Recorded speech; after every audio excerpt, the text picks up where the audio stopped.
ganda!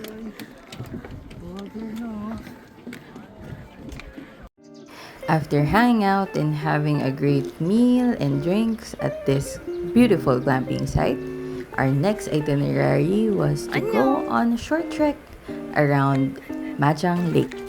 There were plenty of Koreans and also some foreigners taking the scenic trail around Majang Hosu. It was a great place to see the remaining cherry blossoms and other blooms during springtime in Seoul. So it's really the perfect site for this month's K-Influencer mission of finding the Heung of Korea, or the fun and excitement in Korea. But fun and excitement doesn't always have to be loud. Heung, or fun and excitement, always depends on your personality. If you're introverted and you like quiet introspection, try mung.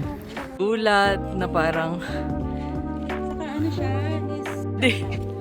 There was a trend called hitting mung in South Korea where they stare at natural sights in order to space out and distress. Now, when you do that with a body of water like this beautiful lake, it's called mulmong. Mong literally translates to spacing out, while mul is water. In this body of mul, or this hosu, which is translated to lake, we saw a lot of exciting things. But the calming view of the lake is the queen of the experience. I have to study in the hospital. Gosh! Now, this is the most exciting part of the trek, which is walking on the long suspension bridge of Majang Lake. Of course, this isn't recommended if you have a fear of heights. I'm not sure though if there's an alternative route, but it's a great experience for those who can tolerate it.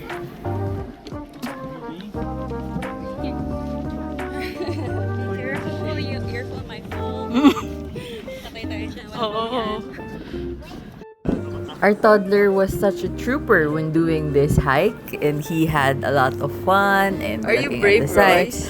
But when the bridge suddenly had glass floors, he also became a little afraid. Ding! Hindi. Yung salamin, natakot. Yes, you can step on the glass.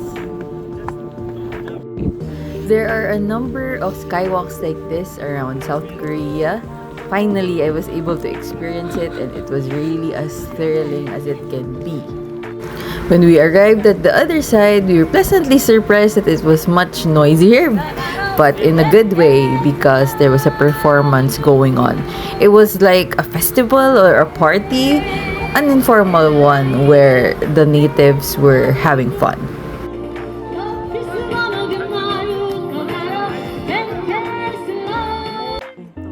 The route pretty much circles back to near the location of our glamping site.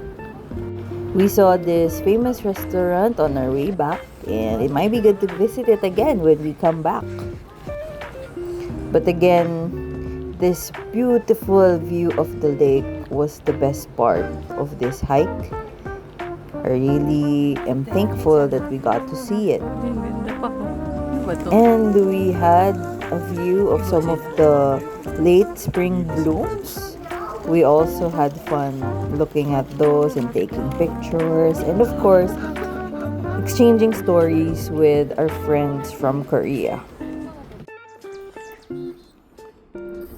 There, can you see them? No.